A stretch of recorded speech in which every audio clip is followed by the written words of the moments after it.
All the roads are windy. Welcome to the show, Phoenix Rose. I'm very excited to get into everything today and happy to have you here. Yes, thank you for having me. I'm really looking forward to this conversation and seeing where it goes. Same. Would you like to set the space for us? Yeah, I would love to just take a couple minutes to breathe together. We were talking about this before. Our energy can just be like all over the place, and I've been noticing that this whole last year. So just any time to just pause and breathe. So wherever you're listening to this, if you want to close your eyes, if you are not driving, but just tuning into how your body feels in this moment and just slowing down your breath and noticing the sounds around you.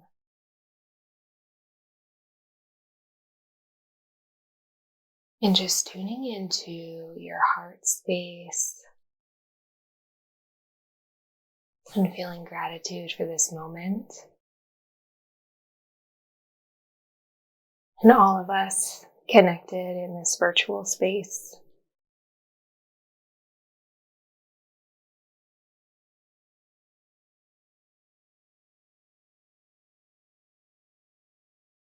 And opening your eyes if you closed them.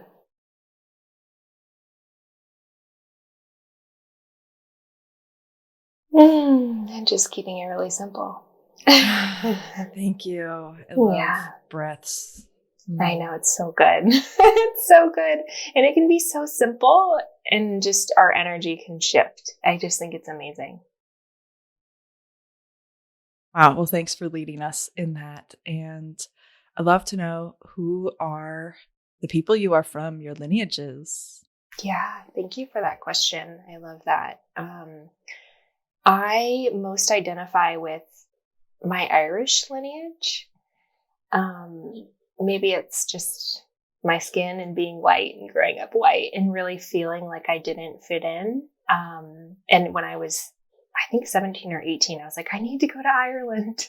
I need to find, connection to my history, because I actually grew up in a really kind of rebellious home with two parents who were really young and rejected all forms of like tradition or holidays. And so I didn't have a lot of ritual in my life.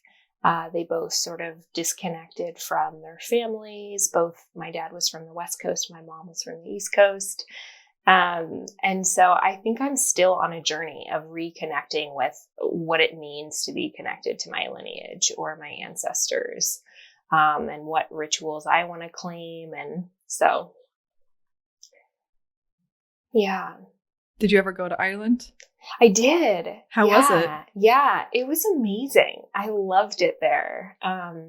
I went to Dublin and took a train and just kind of saw some towns. I went with my boyfriend, and yeah, it was really special. The people there are just so kind and lovely. Beautiful. Yeah. And where in the world are you, and who are the original people of those lands? Yeah, so I am in the Bay Area in California. I'm in Marin County, and that is the land of the Coast Miwok people. Thanks. Beautiful, beautiful, beautiful land. Oh, yeah. It's just incredible. It feels so special here. There's something really just magical about this place. Indeed. So before we started recording, I kind of heard something that I don't typically hear. Like, there's a series of questions I ask every guest, but then I heard one and I was like, okay. And it was, is there something about your life that when people hear about it, they're surprised? They're like, wow. And I'd love to hear about that. Yeah, I love that you received that question. I feel like my intuition often speaks to me in questions or curiosity. And so I just, thank you for that invitation. And I had a really just different upbringing. As I like briefly mentioned, my parents sort of rejected their families in a lot of ways and disconnected, moved to Orcas Island, which is off the coast of Washington. It's a really tiny island. And my dad had this giant farmhouse there and had all sorts of people living there, camping on the land. It was very like community oriented with gardens. And he was very spiritual. He was always a channeler and a psychic, and he did tarot and he did astrology, and honestly lived very much in another realm. He had a really hard time living in like the earth material realm. And my mom, when she was 20, moved to this island and camped on his property, and they fell in love. And so my brother and I were born in a cabin with a midwife, no hospital, and just had this, a really different type of upbringing as far as just being really immersed in a lot of spiritual communities, and also my parents being really young and poor, and my dad really not wanting to be conventional in any way. Like he was just a man of another realm, and it led him to buying property in northern Idaho and building this rock house by himself on top of this mountain with no electricity, no flushing toilets. And so my childhood was I think he lived there for 3 or 4 years, was there part of the time where it was, he's hunting and we're foraging for food and salad, and living off the land, and then seeing my mom, who was, had electricity and had a home in a town. And so it was pretty just wild to have that experience and just being so connected to the land. And but it was just like a very raw, real, crazy experience. And honestly, it made me reject spirituality, because I just wanted, it's so interesting now because so many people are going to live off the land and going to create these situations and create gardens. And at that time, it's like all I wanted to do was just have a normal kind of existence. You wanted that suburb life and everything. Yeah, snack packs. Mm-hmm. And so, so I really shut down my intuition. I shut down any sort of spiritual channels. I didn't learn about astrology or anything that my parents were into, Reiki, for my life until probably like 5 years ago, when I actually moved to Portland and got really sick and was dealt with all of these chronic illnesses, and then ended up getting energy healing, which really just opened the door and sort of led me down this path of reconnection to my own truth and my own beliefs around spirituality and the light around it, because I think there's just a lot of darkness and seeing that in my childhood. So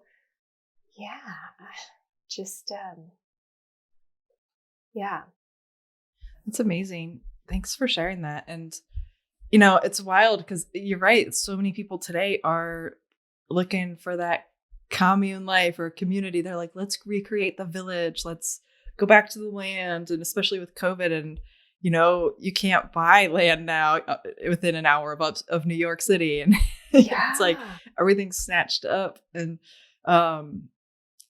but it's so wild to hear, the reality for you. And do you have any insights that you're willing to share about like why you felt so, like why you wanted to reject that? Was it just really tough? What was it about it? Yeah, that's a great question. It was really tough. Yeah, it felt very brutal in both like like magical. Like my dad was all about stories and adventures. And so both it felt like really magical, like we're living off the land. And I think from a young age, I definitely feared for my security, like my food, my home. We didn't have money. We never had money. There was just like chronic fear around just making ends meet. And when you're so connected to the land, you know, in farming and things don't happen, you're reliant on that. And so there's something so beautiful about going to a grocery store, right? And like, there will always be food. So, yeah. And so I think I carried, I mean, there like it moved into so many patterns of control and perfectionism. I mean, like we could dive into all of that. We won't. As far as like what those seeds planted of just being like feeling insecure. Right. I mean, if you don't even feel like a sense of safety, of, you know, foundational safety, it's really difficult to be able to get into the magic of it and to get into all the other aspects, because you're worried about, are you going to be able to have a home and eat? Right. Exactly. Yeah. And I will say that, you know, that was like a chapter in my early childhood. And then I actually ended up moving full time with my mom, who was an acupuncturist and a healer and is still an acupuncturist. And so had more of a, you know, traditional, as much as my mom, you know, she was super young and kind of was, you know, a hippie and a traveler. And so, but there was a sense of normalcy, you know. I can't say that I just always lived off the grid. It was that chapter. Mm-hmm. Mm-hmm. But formative years. Wow. Yeah. Wow. Thanks for sharing. It's really, you know, we get so many people who've had religious upbringings or just no upbringing in any sense of religion or spirituality. And it's really rare that we have someone who was brought up like in sort of, you know, magic under the influence of tarot and astrology and such. And it's just wild to hear. It's like, I feel like it's really validating for people who feel like if only they had grown up with a parent who was into this, you know, but that's not necessarily a guarantee that anything would have been different for you. Maybe your path was perfect.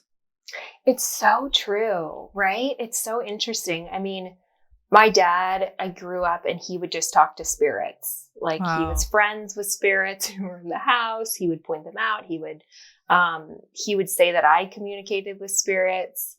And it's funny because, you know, I shut down that side and didn't want, and was so embarrassed. Like I could not possibly tell anyone that my dad is connected to the spiritual realm. It just is not something. We did not talk about channels or psychics in the way that we do today. There was so much shame around that. And so, I mean, I think it's incredible how much we're shifting all of that stigma.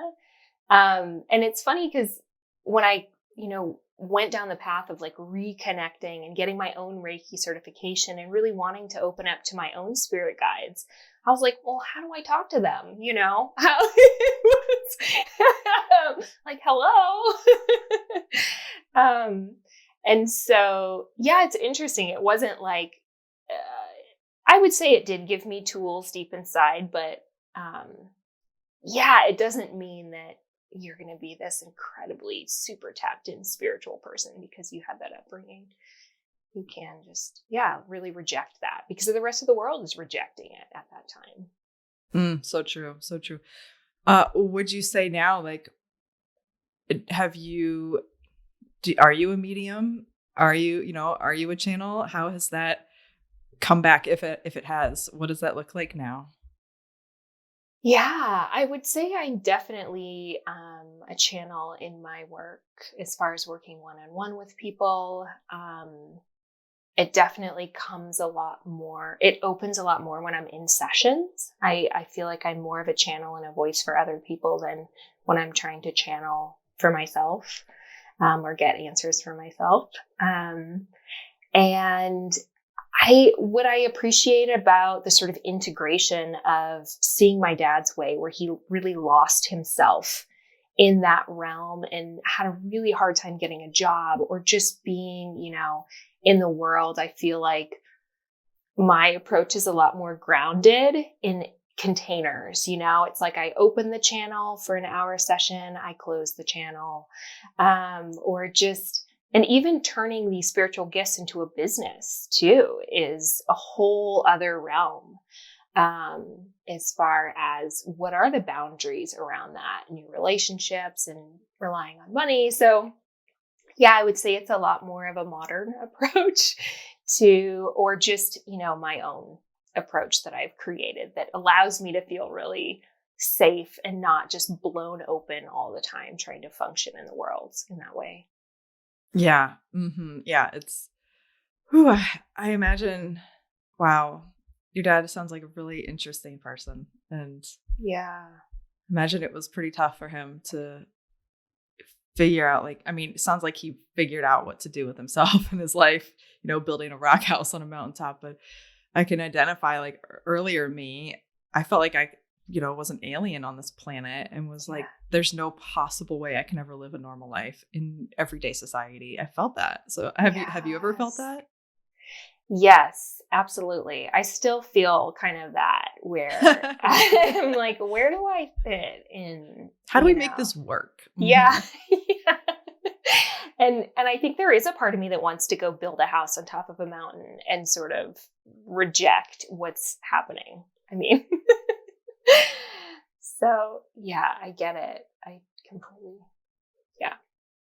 Cool. Well, thanks for sharing this. So you're super into human design, which we haven't had anyone on the podcast talk about human design in depth to any degree for 4 years, I think. So, wow. It's time. It's time. And that must have been right at the beginning of human design. Oh, getting it. Of it getting big. Yes. Mm-hmm. Getting more mainstream and people talking about it. Yep. It was. Yeah, I found, I'll provide a little context for you and our listeners. And my sister and I used to do this podcast together. And back when we were still recording together in 2016, towards the end of the year, we had some guests on. And after the interview, they're like, what are your human design types? I'm like, what? So we looked them up right then and there. My sister was a projector and I was a reflector. And they're like, whoa, because reflectors are only 1%. Yes. So wow, this is going to be so good. No wonder you feel so alone. I mean, well, this is my whole, oh my God, we can go there. So, so then, I read about it and I was like, holy effing shit. This describes my inner struggles to a T of just I had already noticed intuitively that I didn't have as much energy as other people. And my whole life, my mom and my stepdad I love them, but they tease and they would call me a slug and a sloth. And I thought there was something wrong with me and I thought I was bad or broken. Really, I am not designed to go like a generator, like all the rest of the world. And we'll get into this. If this is, listener, if you're swirling in your head and you're like, what do you mean? Fear not. I'm sure we will lay the groundwork. Yes. But for context, I was like, okay, I need to learn more about this. I'd already noticed my own patterns of one day on, and then I need 1 or 2 days off, or I had already figured out how to cope with being in the world, but I was still struggling. I hired a coach and I worked with a coach who was human design, who worked through the lens of human design for 2 years. So it helped me immensely to drop a lot of the conditioning that I had to be like a generator, or, it helped me really tap into my own flow. And it's a process that's always unfolding. I'm still, so entrenched in our, what I think we have to do, but I've completely changed so much of how I work, what I do, what's okay, what's not okay. So, I'm excited. Okay. So what's your type? I'm a projector. Okay. Radical. Yeah. So here we go. Do you want to give I would love to hear in your words, Yeah. You know, for the people who have never heard of human design or who have heard of it, but they aren't quite sure. What is it? Like, what's in a nutshell, you know?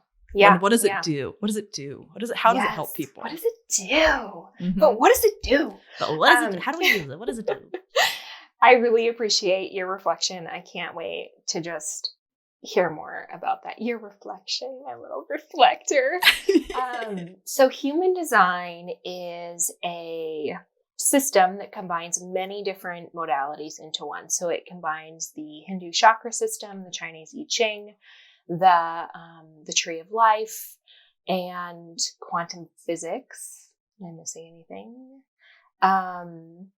And it's really about realigning with your most authentic whole self. And so in human design, they talk about that process as deconditioning, which is essentially letting go of outside expectations, beliefs that aren't your own, anything that really pulls us away from being who we naturally are. So for you, that was letting go of the idea that you have to work 40 or 50 hours a week.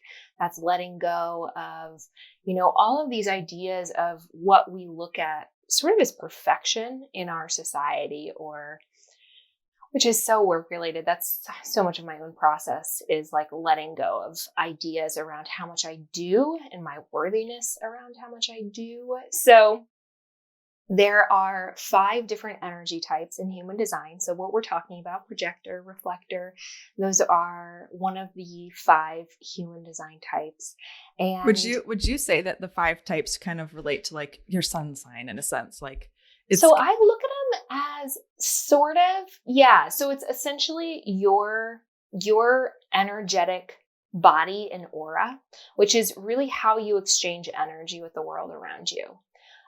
So it can through the be different energy centers throughout your body, throughout and the channels, and the channels. Yeah. So there's different energy centers, there's different channels, and with each type, there's different energy centers that they draw upon or don't. Some, like reflectors, have no energy centers.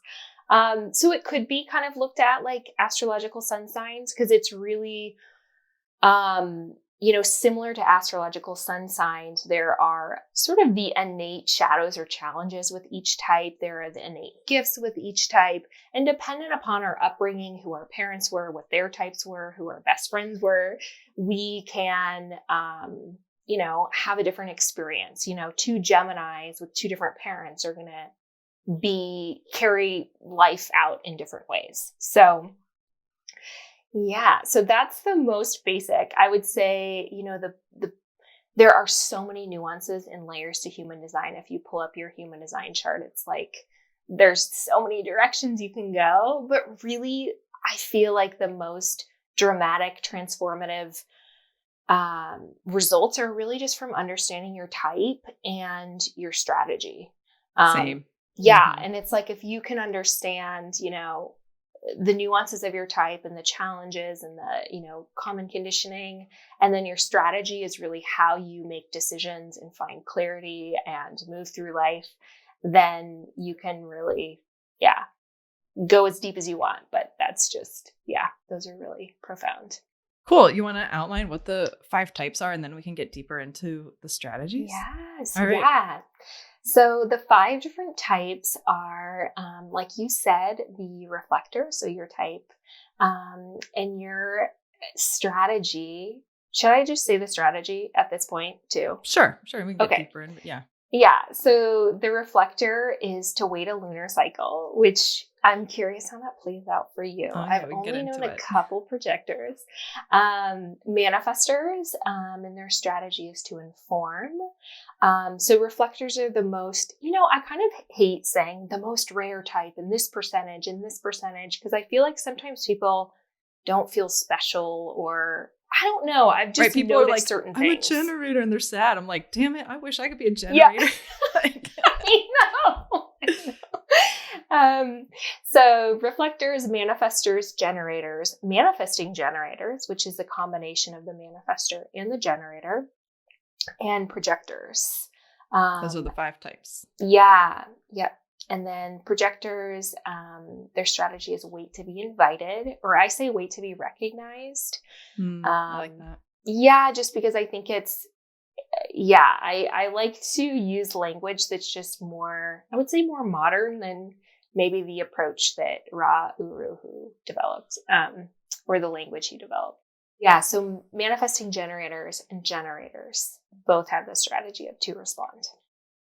And manifestors is to inform. All right. Yeah. I love this. So my household, my mom was a manifestor. Of course, she had no idea, and she was totally not living her design. I'm a reflector. My sister was a projector, and then my siblings and the rest of my parents, because I have step-parents too, were all manifestors, or no, generators or manifesting generators. So I feel like I've grown up with all the types. I know. It's so weird. So interesting. So I've gotten to see a lot of the shadow side of it. Yes. And to see, everyone trying to be like something they are not, especially with siblings or looking up to siblings. And then also I can see like the projector, like wanting to, like try to strategize and get everyone in order, or the reflector just being like, wow, this is way too much. Yep. Yeah. My mom getting burned out. She is such a visionary for like certain projects, but then she thought she had to do it all and she would get burned out and frustrated, and like, no, she needs to inform people and they do the work. Like, she's a manifestor. So yeah, well, let's talk about I would love to hear your insight on like the kind of opportunities and shadows of each of the types, and how people might be able to recognize for themselves, like, oh, wow, am I living? People like to say living their design. Like, are you living your design? Are you living according to your strategy? And it's not about being rigid and dogmatic and like, I got to stick to this, but it's really about self and not self. Are you actually coming from your authentic self, or are you coming from your not self with all the external expectations that you've absorbed? And so like living your design, it's supposed to help you like actually just be. It's like be. It's like so not about doing. It's about being. But then through that being, you do. It's so. I feel like this is. Yes. Yeah. Oh, I'm so with you. You completely make sense. It is about just coming home to what's most easeful and natural for you. And so that process isn't, I need to write down how to live in my design. It's really like, stop doing all the things you think you should do based on external circumstances or other people's ideas, and do what feels so good and right for you. And I love it because it's like such a permission giver. Yeah. Where like, for me, I was like, oh yeah. And it wasn't new information. Like, so often it's like, oh, I get permission. I can like relax into just doing what feels right, but I felt guilty or shame or whatever stories that we have around that. Yeah.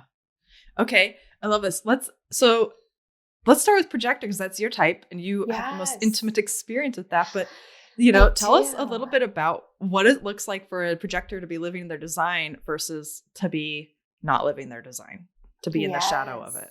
The shadowy realm. Yeah. So projectors are really the guides, and they can intimately see into the energy of other people and feel other people. And so they're really great at providing direction or really guiding the types with a lot of energy. So similar to reflectors and manifestors, they're not really here to do as much as they are to direct and guide other people. And they can work really well in one-on-one settings. And so as far as like being in your most projector magnetic brilliance, it's really about finding out what you are just so good at. Each projector has a unique way of seeing things and a perspective and a gift that they can really fine tune. And so it's leaning into that, leaning into the process of discovery and learning, and that you're not really here to work a normal 9-to-5 job, 40 hours a week. You just do not have the energy for that. So it's really about focusing on, the creator of human design says 3 hours a day of work, which I find really hard in our culture. But what I like to think of it is so much of the work doesn't look like work, like reading a book or even taking a walk and getting inspiration or listening to a podcast. Like that all can be work. As being a really sensitive individual, it's like you're constantly that. So anyway, that's sort of like reframing on work. So those are the positives of the projector. I would say like the biggest challenges are trying to keep up with everyone else, trying to work and do and prove yourself through how much you can do, and really rest and take breaks and take naps and decondition from looking at these people who have just this infinite source of energy. I was raised by a manifesting generator, my mom, and she just had infinite supplies of energy and was also a healer. And so she had a lot around work and worthiness and proving and just like rest was lazy, and being lazy was like the worst thing that you could possibly do. And so anyway, it's releasing that. I dealt with a lot of chronic illness because I kept trying to prove that I could work. And so I feel like that can happen with the non-energy types like projectors, manifestors, reflectors. They can just end up sick because they just can't keep up. So I would say that's the biggest one. The other challenge I see with projectors is their strategy is called wait to be invited, or like I said, wait to be recognized, which means rather than going out in the world and making it happen, they're really meant to wait for the right opportunities, the right people, to be seen by the right audience, and to really be invited in to experiences and big opportunities. And the more they can relax into knowing it'll just naturally happen by them leaning into their gifts and sharing and just being, the more it'll happen. And so I think there can be there's different themes for each type, but like bitterness or just frustration, or we make jokes as projectors of like, we're just sitting here waiting and nothing is happening and it's so slow. So I would say that's the two big ones are around, just like the work, pushing, doing, or trying to force things to happen rather than waiting for those right opportunities or the right timing or the right people. Thank you. Love that. Our EarthSpeak co-founder, Shauna Kaysen, is a projector. And for a while, we had her doing the outreach to invite people to the podcast and to be workshop teachers. And like, no one responded.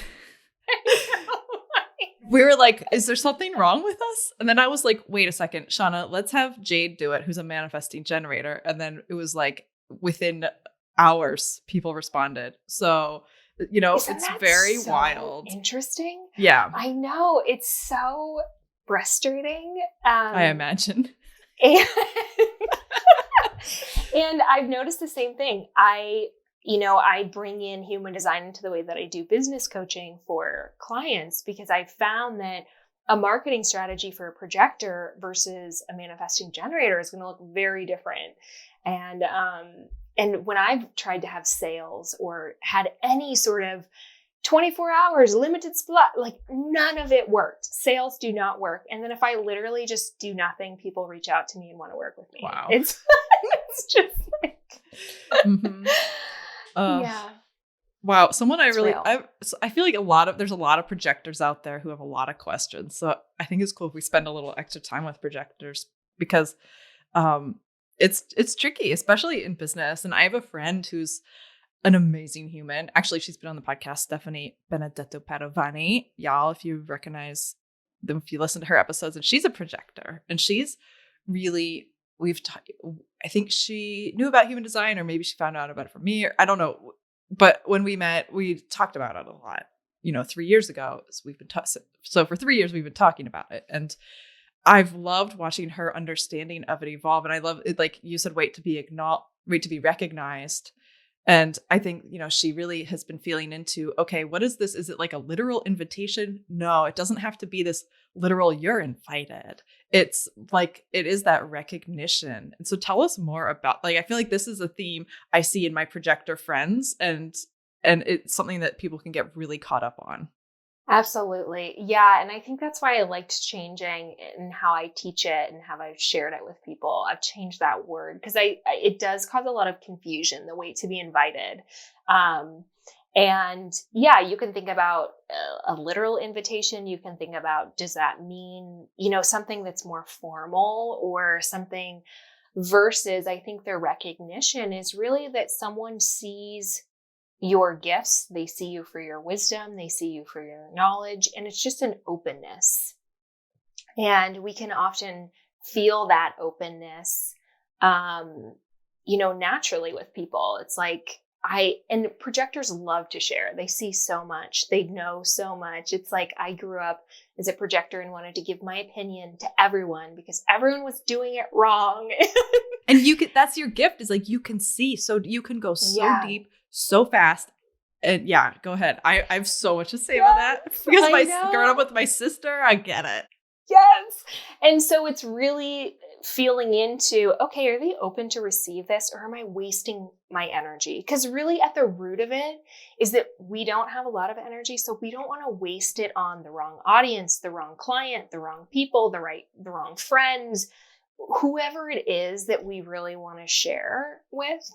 And if we really hold on to that energy, even though we're like,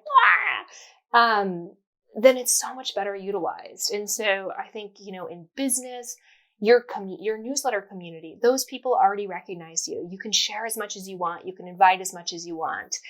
People who follow you on Instagram, that's automatically sort of an invitation to engage with you. And so, yeah, because some people are, I feel like, but pitching yourself to people you don't know, or reaching out to people that you don't know, cold emails, those types of things just don't work as well because people don't have that chance to really tune into your energy and say yes.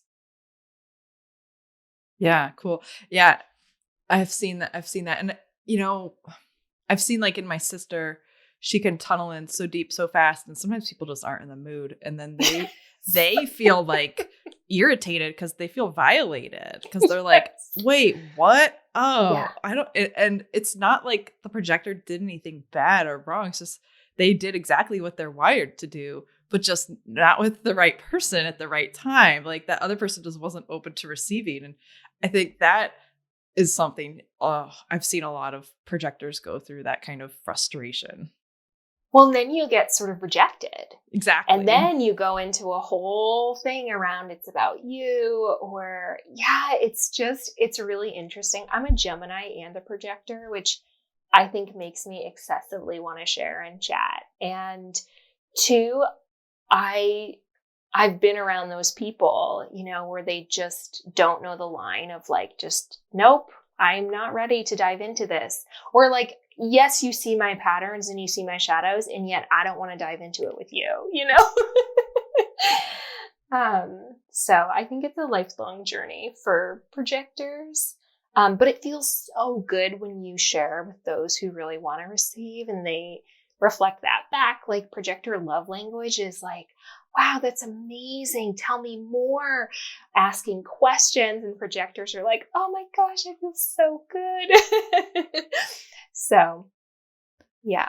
Yeah. Projectors are so gifted. I tend to connect with a lot of projectors because I love to go deep and weird. And I'm like, see it all. And so it's like, they're so gifted. And I feel like they really do thrive when they get that validation as well. And you're like, wow, that was really insightful. Like, just little things like that. Like, I love, I hope that there's projectors out there right now going, I hope this is helpful. Yeah, I do too. It was really helpful for me. I remember discovering I was a projector and wanting to hear like anyone talk about being a projector, anyone running a business like a projector. I just felt like I had this like insatiable desire to receive information around it. So I hope there's projectors out there just being like, and just be patient. Like it'll happen. Mm-hmm. It'll happen for all of you out there. Like the signature is success, which I know has a lot of negative connotations in our culture, but that if you're just patient and you're embracing who you are and your gifts, that those people will find you and things will happen for you in a slow timeline, because we're not meant to move really quickly and make things happen. So. Right. Yeah. Right. Take that timeline. Man, when we get to reflectors, we can talk about that freaking timeline. Let's talk about it, because similar. Let's maybe we'll talk about the non-energy types, and then we'll talk about the energy types. Yeah. I have a question for you. Okay, before we go there, this is for the projectors, especially who are artists or business people. What's your experience or thoughts about if they're to wait to be invited or recognized? What about if they are, not directing their writing or putting art out there or putting things out, publishing things, but not directed at anyone in particular? Do they need to be invited for that? And can they just have a happy old time, put stuff out there and in their flow, doing whatever they want? Yes, I think that's exactly what projectors should be doing. Even though I hate the word should, but it's like aligned. You should, but put it out there, because the way to get those invitations is to really allow yourself to be found. So this is not like you're in your house, shut, just in the dark waiting. It's hoping. Really like, make yourself be found, work on your SEO so people can find you through Google, put your stuff on Instagram or wherever you want to show up, send, share, talk about it with those who want to listen. But I would say the key really for projectors is to show up and to really share, and then allow people to come to you. But it's coming from that place of not that you want something out of it or you want an invitation out of it. It comes from a place of like pure joy of just wanting to share. I love that. No strings attached, no hidden expectations, no ulterior. You got to just trust that if you're being authentic to yourself and putting what you want out there, it's going to attract the right people. That's hard too in our society where we're told to go out and get it and hustle. Yes. Like, oh, completely. Yeah. It's radically shifted, how I've learned around, business coaching or running a business, and I've ran many different businesses, and then stepped into sort of business coaching and looked at all these models that we have that we're shifting. A lot of things are shifting, but they do not work for so many of us as far as, just the making it happen, putting yourself out there, just kind of shamelessly promoting yourself or hustling. Mm-hmm. It's not the way you gotta do it, everybody. No. But it's terrifying to do that, because then you're like, well, what if it doesn't work? And I feel like there's let's back to the reflector stuff. So I'd love to hear your description of a reflector and or whatever, what words you have on that. And then I'm happy to answer questions and share experiences and stuff. Yes. Oh my gosh, I'm so curious. My brother's dating a reflector right now, and I was like, cool. I have to talk to her. Anyway, so reflectors are the most rare of the types, and they are characterized by having all open energy centers. And so their gifts are feeling deeply into their environment, feeling into those around them, and, their ability to sort of be like a chameleon and shift and change depending upon who they're with.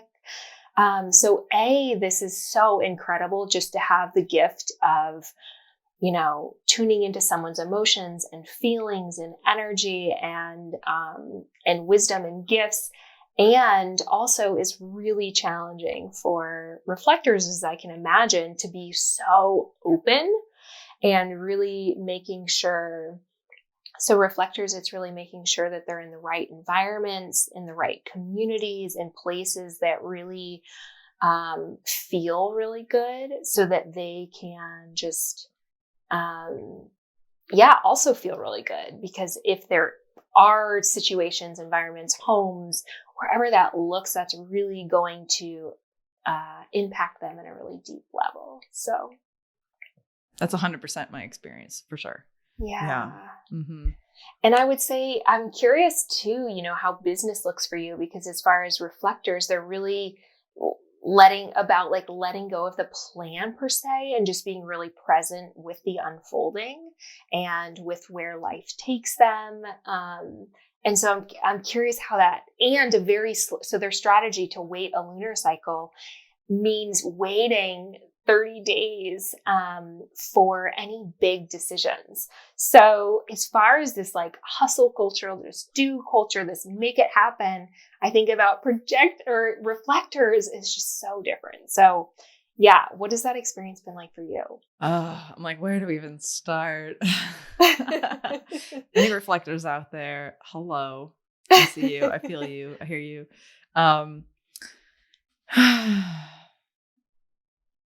Well, it's been a lot of, and it's the process still happening. A lot of letting go of what I think I should do, and trying to just throw everything I think I should do out the window around business and marketing. And even, there's a lot of, is it selfish? There's a lot of like, is it okay for me to have a team who's working hard and doing things? We've tried to put people in the right places. We have, a projector on social media. It's very creative, very flexible. We have, one of our most intensive jobs is our design. And so we have a generator on design, and we have a manifesting generator on support and our VA. So like, okay, at the core of what I do. And then we have Shauna, who's my co-founder, who's a projector. And one thing is like, at first, I knew I couldn't do it all myself. Like I can't do it alone. Like if I try to be the one that does all the work doesn't get done. And I'm amazed that like the podcast like must have really needed to come into the world, because somehow it kept going until I was able to hire people to do the things. Like there were periods of making the podcast where I did literally everything, made the icon design, made our very first podcast was called Dream Freedom Beauty. And I made the icon for iTunes.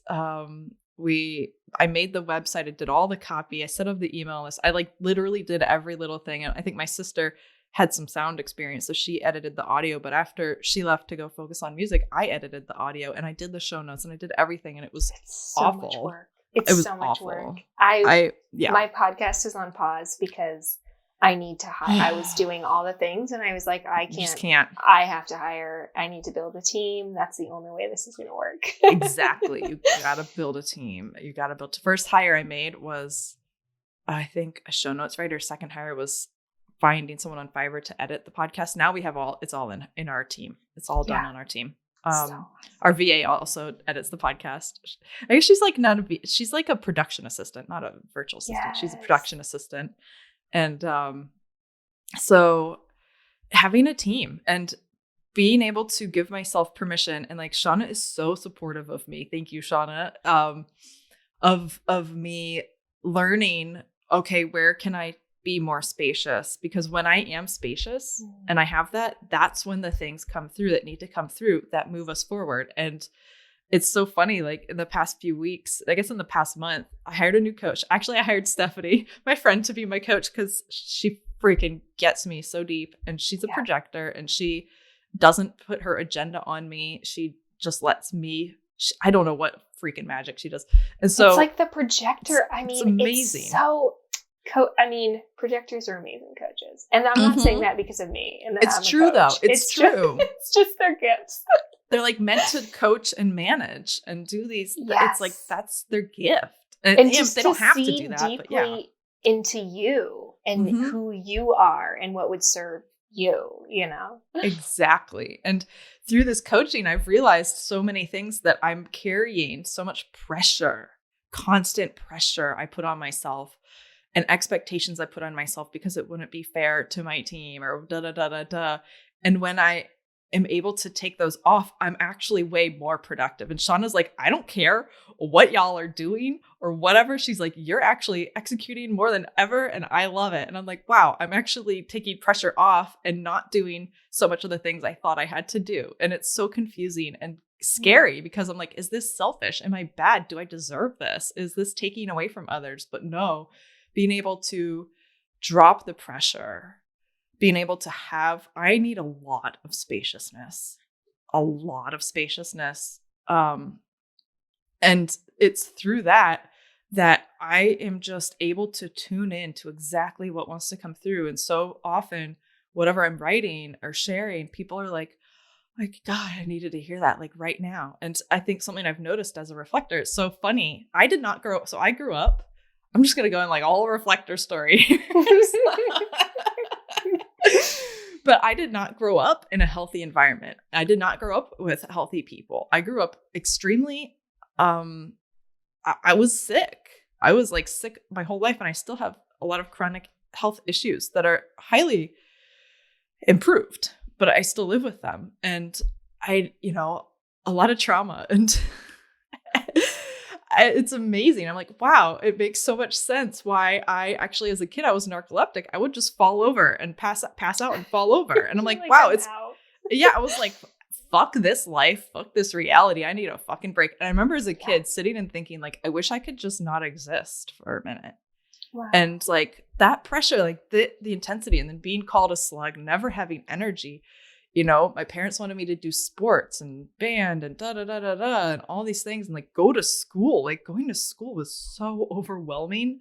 I hated it. I hated school, and I was exhausted all the time, extremely exhausted. And when I was older, I dropped out of college and I took a year and I lived in San Francisco and just like worked at Trader Joe's and made art. And I started my healing process, but it wasn't enough to like, I actually was in it. It was 13 years of like in and out of college and different places and trying to figure out like what to do, how to be in life.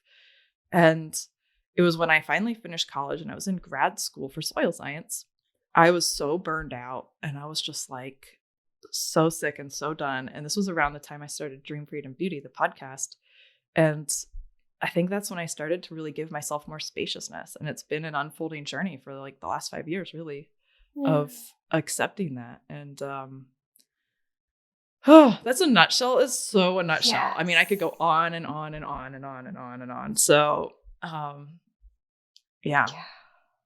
Oh, thank you for sharing that. Yeah, totally. I haven't had the joy of coaching anyone who is a reflector. And so it's really interesting and just illuminating to hear your experience, and just makes so much sense as far as the more open centers we have, the more we're sensitive in those areas of our chart. And having all open centers, it's like sensory overload. I just like can't imagine, being a kid and being in school and just all of it. And yeah, our body turns that into like stress and chronic illness.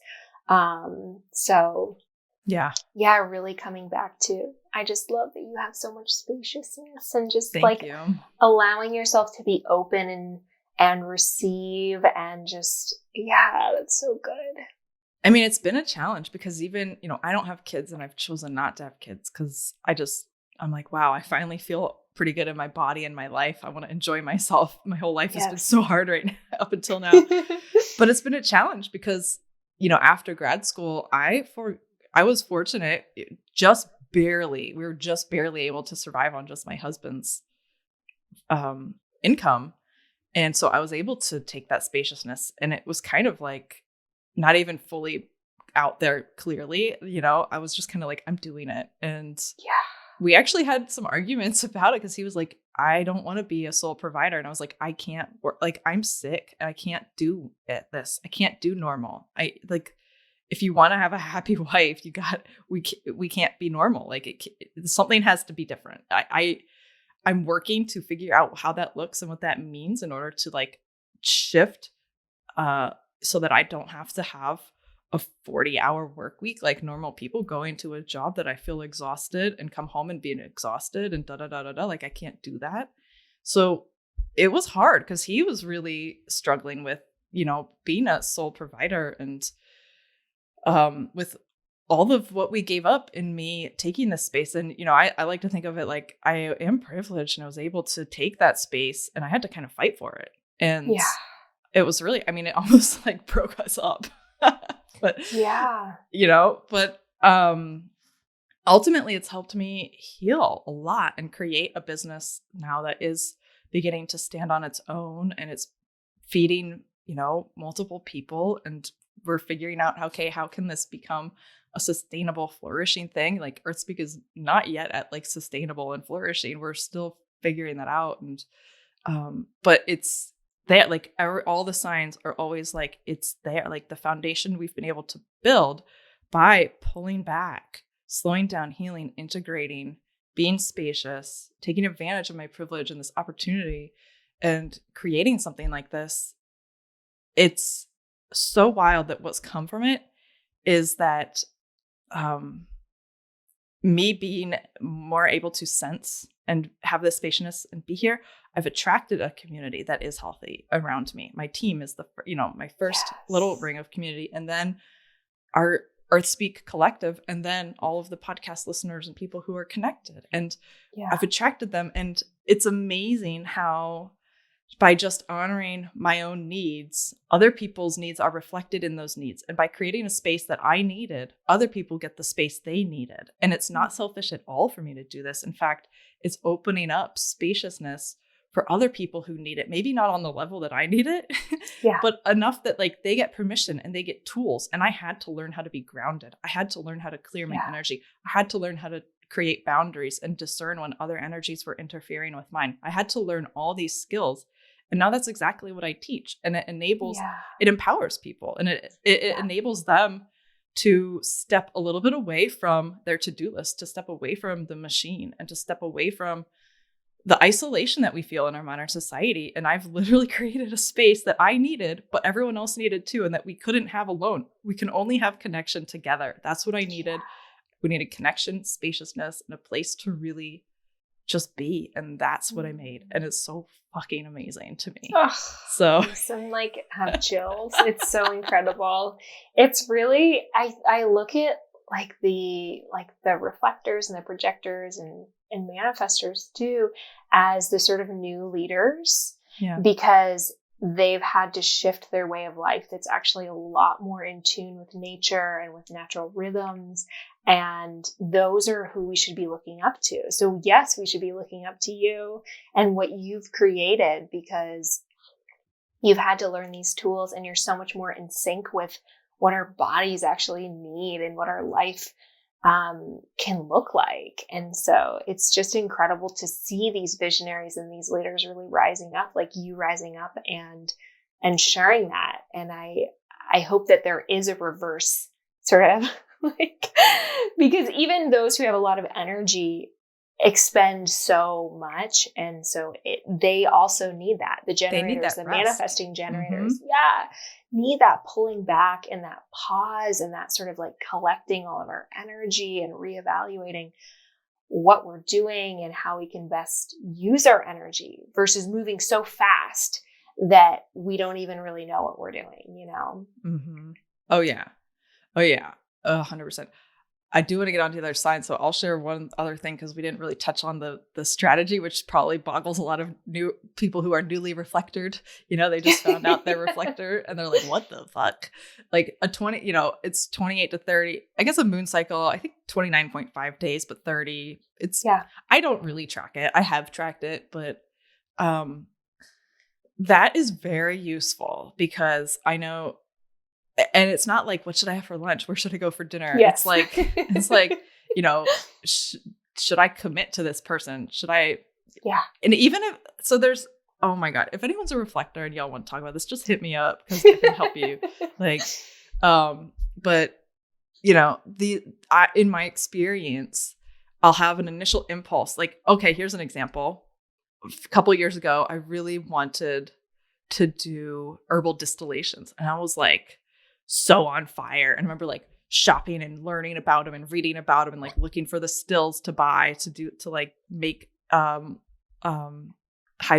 And what do I need to do all that? And da da da da da. And I was so like, if I had just gone on my impulse and done it, I would have bought it and then never done anything with it. But instead, I knew I need to like, instead of spending like $400 or more on this fucking impulse, why don't I just chill and like give it a moon cycle and see where I'm at? And over the course of the moon cycle, my desire just dropped away. And I would still love to do that, but I know that it just wasn't aligned. It wasn't something that was going to enrich my life in the way I thought it was going to at the moment. And I'm okay with that. And if ever there should be a time, then oftentimes at the end of a moon cycle, and sometimes it takes 2 cycles or more, it won't be a thinking thing. It's not a thinking thing of like, I need to get this. It's like, no, I find myself doing it. And that's how I know that it's actually accurate or aligned for me. It's such a doing. And I think we get caught up with intuition being so much thinking, but I really see it as like a movement towards without analyzing. And so, this moon cycle thing, I have a lot of examples, but I think it's probably most useful for someone who's actually a reflector, so they could just get in touch with me and talk about it. Yeah. And I love hearing that though. And just, it sort of makes sense from an energetic level. If you're so tuned into the collective energy that you could just be picking up on other people's ideas or motivations or, or the, whatever you're tuning into, even your own. And so it's like, even the planets, like, so as a reflector, okay, I'm sorry, I'm so excited. Do you want to finish what you were saying? Oh no, go. Okay. So one thing as a reflector that's so weird, I'm so happy to have a platform for this. Someone who gets it, thank you.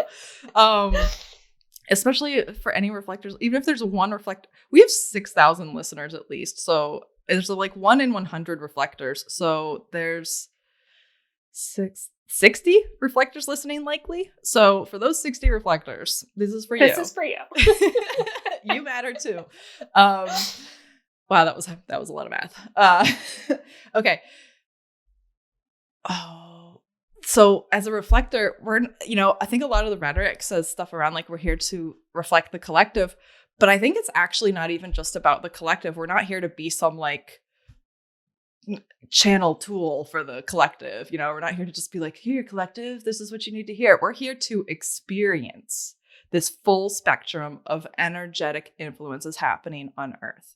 And this is my understanding. Someone else's understanding might be different. But it's and even before I knew I was a reflector, I felt this. I was like, I feel like my purpose is simply to just witness the experience of being. And I think that can apply to anyone regardless of their type. Like really it can. But there's something that felt so complete to me about that. And, in learning about human design, I've read stuff and it really resonates with me of like every day the moon. And so the planets do highly affect, the chart and the energies that are coming to Earth that are influencing us at the moment. And whatever planets, whatever gates are being filled and whatever channels are being filled by the planets, as a reflector, I'll experience that. And I'll experience like the energy coming from Jupiter, what's the energy coming in from Saturn right now? What's coming from the sun? And we're just here to experience it and witness it and not even necessarily do anything with it. And it's so different from everything has to be so productive. Like, and to be able to just accept that and receive that is such a shift and a gift. So I think anyone can do this, but as a reflector with all open centers and no completed channels, we are super able to just perceive. Yeah. We can just perceive, and that's a gift. So I think I'll wrap that up unless you have more reflector questions, but yeah. No, that's so beautiful. I really, yes. That's all I have for that. Thank you. And normally we would do a secret episode, but I think because we're at about an hour, but let's just keep going and get all the types and give them all some love here. And yeah. So what do we got next? The next non-energy type. So the Manifestor. And actually, before we go, what's this energy versus non-energy type that we're talking about? Because people might be like, what? Yes, that is such a good question. So energy, when we talk about energy types in human design, we're essentially talking about a defined, so a filled in sacral center. So there are all these centers, if you can imagine, almost, if you're familiar with the chakra system, similar idea, they're in different places on the human design chart. So the Sacral Center is defined for generators and manifesting generators. And the Sacral Center is really tapped into creativity, to sexual desire, to just an engine, like a motor. It's a motor center. So it's creating energy and creating sustainable energy. And so those two types have this like incredible source of energy that really propels them forward. And then the manifestors, projectors, and reflectors have an open center. So they can tap into the energy of generators and manifesting generators, as we are always picking up on the energy of those around us. So you can hop on a project with a generator or manifesting generator and have tons of energy, all gather with girlfriends, and there's generators and manifesting generators. And I think that I have so much energy. I will go and do all the things and I won't rest and I'll talk all night. And then I get home and I literally have to take 2 days of just pure sleep because I'm so exhausted. I'm over here laughing and nodding my head because yes. Yes. Same. Yes. Yeah. So what we're doing is we're picking up on those energy types, and it's sort of, we're riding their energy waves. So when we pull away, and this was so beautiful for me to understand as far as the dynamics with other people, because I always had a lot of shame of like, why is it so hard for me to go to a retreat weekend with a bunch of people? And why do I need like 2 days to recover after being around people? I have tons of energy there. I feel so great. And when I understood that, I was like, oh, this makes sense. It's tapping into that, all of that energy that they have. So yeah, the projectors, reflectors, and manifestors can tap into that. But once they pull away into their own environment, their own natural rhythms, they just don't have sustainable energy. And so it's really important to rest and to have spaciousness and to, so each of those types are more about the reflector sort of being, witnessing, seeing, feeling. The projector is like guiding others, directing. And then the manifestor is like this channel of divine inspiration. Again, they're sharing this inspiration and directing, but they're not doing. So these three types, it's really not about doing. It's more about their ability to see or feel or receive. And so the manifestor's gift is really their relationship with divine inspiration. And they can be like CEOs, they can be leaders, they can really see out of the box things that the collective hasn't even tapped into yet. And so their role here is to really birth new ideas into the world, bring movements into world, visions, and share those. So their strategy is to really inform, to let people know, to really learn how their relationship with divine inspiration and channeling looks like and feels like, so that they can receive those crazy, wild, amazing ideas that we really need in our world. And I would say the challenge with that is that they're really here to be unapologetic about who they are and what they're doing and what they're saying, and to be okay not doing and really sharing those ideas. And a lot of manifestors can end up, the biggest shadow side I see with manifestors is becoming people pleasers, because sometimes their ideas aren't ones that we're seeing. And so they have to be sort of out of the box and share something that doesn't exist, which you can be rejected or judged or whatever comes along with those who really birth new ideas into the world. And then the other challenge related to people pleasing is that the manifestor aura, so we didn't talk so much about auras, is very distinctive, and people can really feel it, and it either attracts the right people to them who they really need, who can really support their vision, or propels the wrong people away. And so it can feel like rejection. So if a manifestor walks into the room, people are like, ooh, who is that? Interesting. They have interesting energy. And you're either like, ooh, tell me all about you. Tell me about this crazy idea. Or you're like, ugh, I don't like that. And that's just like a really simple example.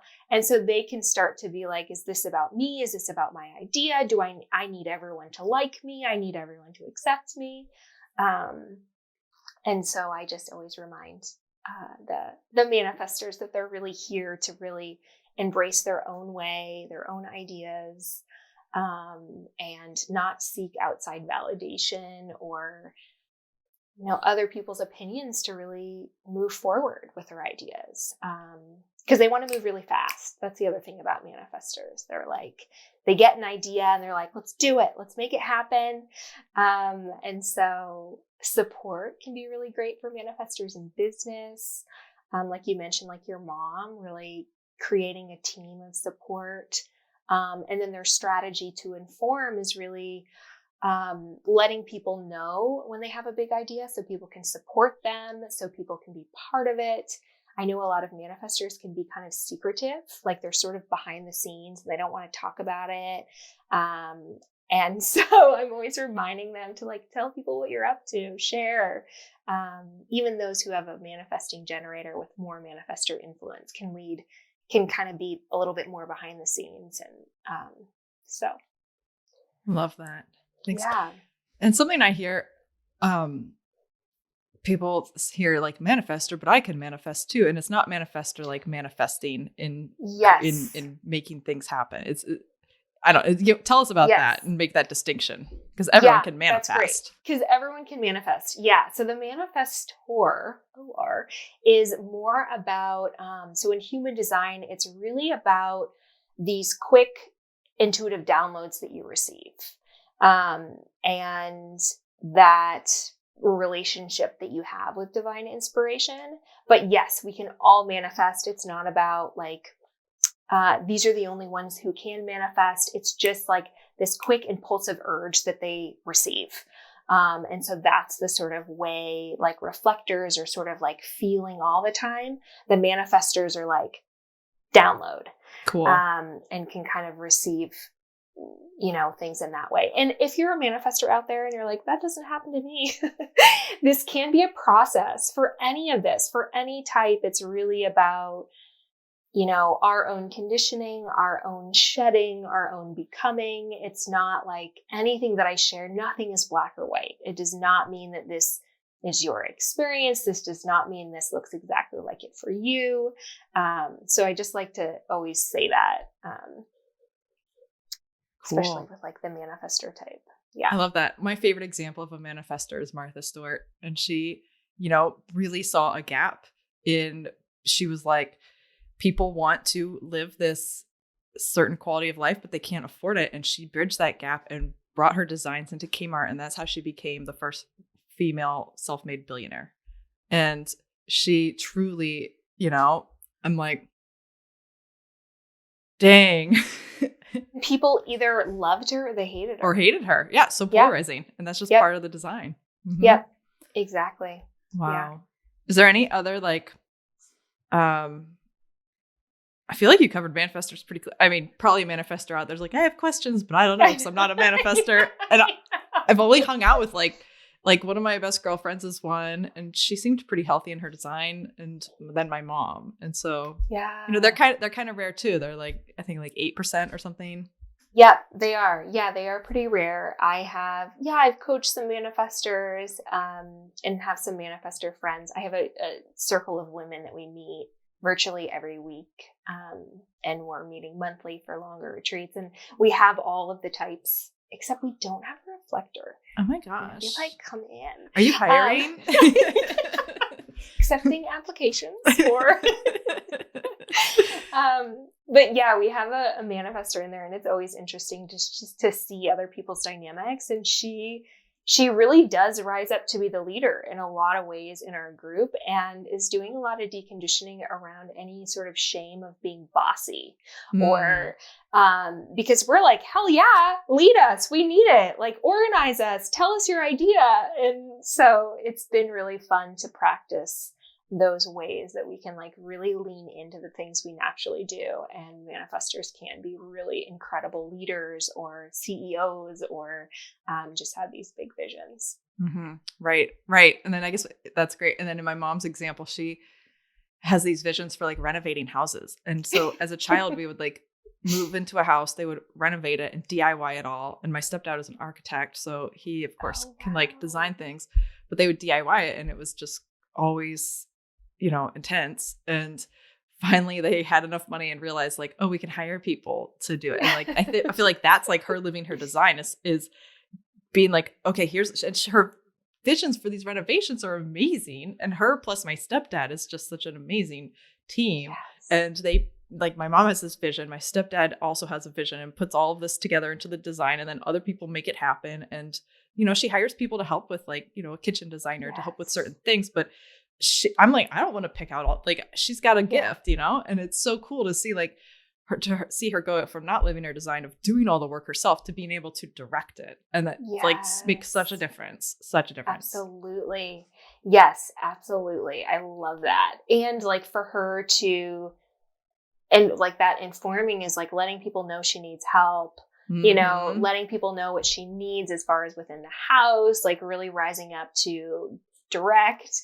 I love that. That's such a perfect example. Cool.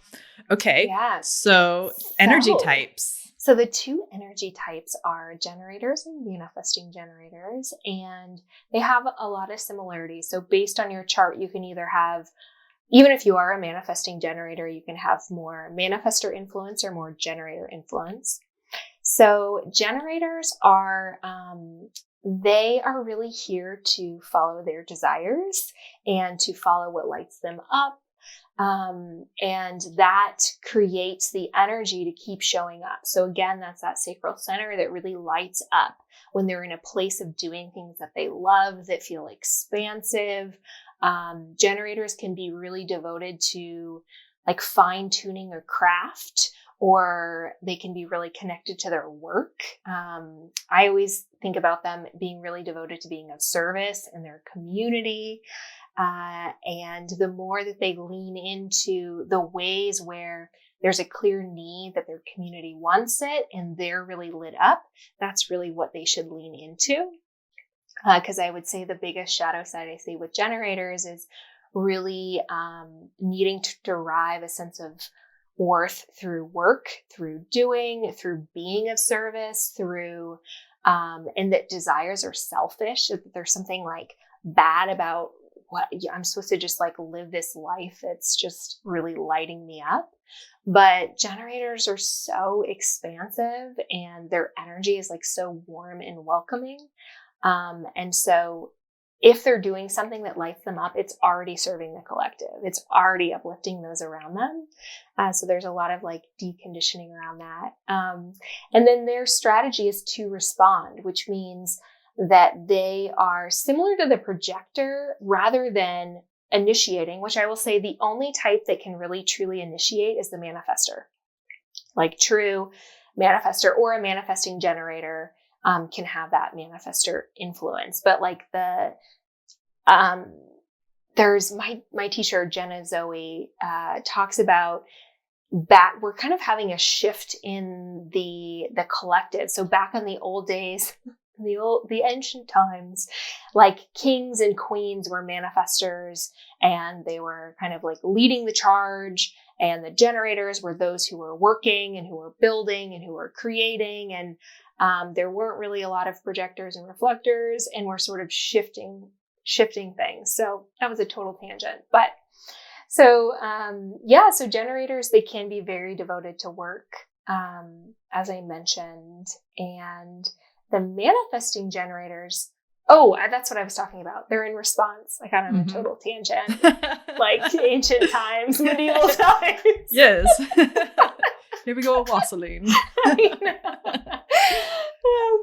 So being in response really means that they are responding to invitations from the universe, through people, I'm using the term invitation, but opportunities coming to them, jobs coming to them, and that they get to respond to what lights them up. And their response is really embodied.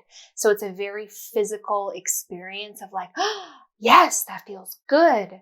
And I think of the manifesting generators and generators sort of like sitting on this like golden throne. I always use this example with clients, and you're getting like served a platter of food, and you get to like look at the whole platter of food, and you're like, what feels so good to eat? And then you get to choose. And so it's similar that you're not like getting off your throne and going to the kitchen and like trying to figure out what you want to eat. It's more about allowing those things to come to you, those opportunities to come to you, and really trusting what lights you up in the moment about what the right choice is, and letting go of other people's expectations or shoulds or anything, and really following that experience that.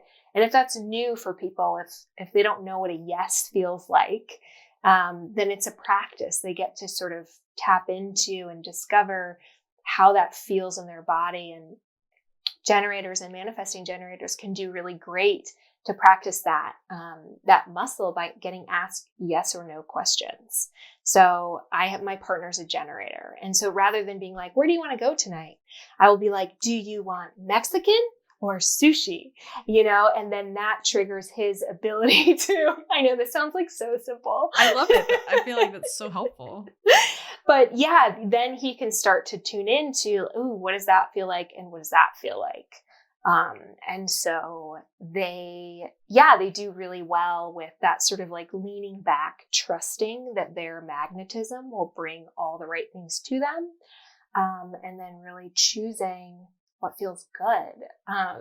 And if generators or manifesting generators are burnt out or depleted, which can happen, even though they have all this expansive energy, it's because they're really filling their calendar with things that they think they should do, or that were yes and that are no longer a yes. And so I always say to just do a regular inventory. What are the things you're committing to? What can you let go of? What still feels like a yes?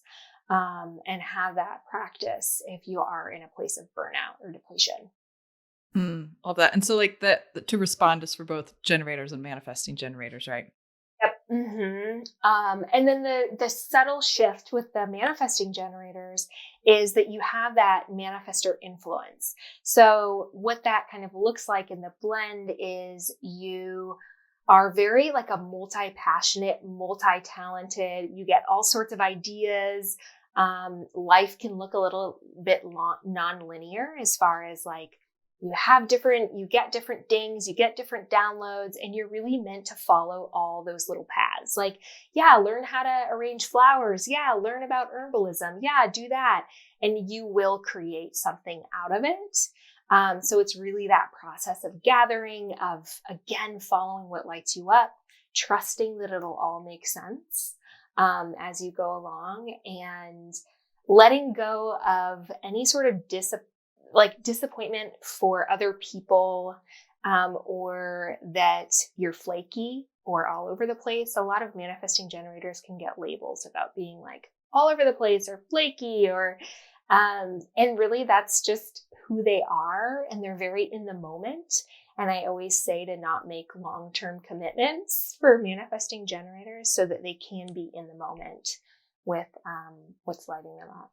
Have really nice open contracts. Yes. Yeah. Or like, let's evaluate after a month, or, just keeping those communication channels open. But yeah, I love the just passionate. I work with a lot of manifesting generators, just because they have so much energy. And the question is always like, I have all these different things. How do I create a business out of it? And so it's like finding those threads. I think there's so much rhetoric about you need to focus on one thing. It's totally not true. Yes. Yeah. And that can be a key difference. The generators can really like fine tune one thing and like go down deep into that place. And the manifesting generators are like, yeah, I did that. Now I'm moving on. Next. Yeah. Yeah. That is a big judgment to just drop from whatever you're carrying. That is, yeah. Wow. Something I see in my husband, he's a generator, and I see that if he is not following his yeses and nos, and sometimes he has all this energy, but it gets turned inwards on him and like almost self-destructs. And it's so wild. And I like see he's like a sheepdog with energy that needs to go. But if there's not the right place for it to go, it just turns inward. But yeah, and there's a lot about, generators and manifesting generators combined make up most of the population. And our world is really built around their energy type. And so, that's, I think, why it's so challenging for non-energy types to find their way in the world, is because they're preconditioned to be generators, but they're not. And so, a generator has a little leg up because they really can live in this world in the kind of go, go, go. They still need rest, right? Like, what are some things that tell us a little bit about what, I don't know, dispel any notions that generators and manifesting generators don't need rest. Let's just dispel this notion. Yeah, yes, absolutely. Rest, spaciousness, tuning into like the natural cycles, the seasons. This doesn't mean that like you're an energizer bunny all the time, yes, we absolutely do. But they can, my husband's a generator and he can work a full day of work and then go exercise, or just have that so much more energetic capacity throughout the day. And this is also masculine versus feminine, but anyway, right. Different so points of your cycle and stuff. Yeah, it's different. So but yeah, they could go like take a bar class in the middle of the day or a spin class and then go back to your work day and work a full day. And so it's just a different type of energetic capacity. Cool. This is so fun. Yeah. So you're going to teach a workshop with us on human design. What are we going to get into that we didn't already touch on? Like, where are we going to go? I know. We went a little bit. I was like, hold it in for this, so that there's more, but I just can't help myself. So we're going to go deeper into each of the types, as far as really nailing into what your energy is all about, what your aura is all about. We're going to go more into the nuances of strategy and what that looks like for you. We'll go deeper into challenges. Since we just kind of did whatever was present in my mind versus just a deeper level. So we're going to take a deeper dive. We're also going to talk about profiles, which I love diving into our human design profiles, and what that means for you. There's all these different numbers that can really reflect sort of your purpose in the world. I call them your soul signature. And we're going to have some breakout groups so you can talk with other people that is your type and share that experience with them. We're going to do some journal writing to sort of tap into where are you feeling you've picked up a lot of conditioning and what are you ready to release. So it's going to be really amazing. I'm super excited. Oh, that is exciting. Yeah. And we did not even mention the profile. So yes. That's super exciting. Yes. And then they'll get a take-home worksheet, a bonus that goes into also your energetic center for making decisions. Cool. So what you can rely upon, because decisions are not made in the mind in human design. They are made in different energetic centers in your body. So you can experiment with those on your own. Radical. And what do you offer and where can people find you? Yeah, so people can find me at phoenixrose.co, which is my website as well as my Instagram handle. And I do holistic business coaching. So I support primarily those in the wellness arena with building a business, branding your business, dialing in your messaging, launching or scaling an existing business to be more sustainable, efficient. And I love working one-on-one. I also hold women's circles. So if you join my newsletter list, you can kind of get the details on the women's circles that I hold, probably every other month. And those are really sweet too. Beautiful. And of course, all those are linked in the show notes. So thank you so much, Phoenix. This has been very fun. Yes. And I can't wait for the workshop. I'm really excited. Yeah, I really enjoyed just getting a deep conversation with a reflector. It's been just so incredible. And also just really, I resonated with so much of what you said, as you are tapped into so much of what we're all feeling. So I appreciate you sharing and getting vulnerable, and this has been so sweet. Thank you. Thanks for going deep with us. That's really hit me up anytime. Yes. You got reflector absolutely. questions. Absolutely. Cool. Right. Well, I guess we'll see you at the workshop. And until then, just be well, be radical, be awesome. Thank you so much. You too. All the roads are windy.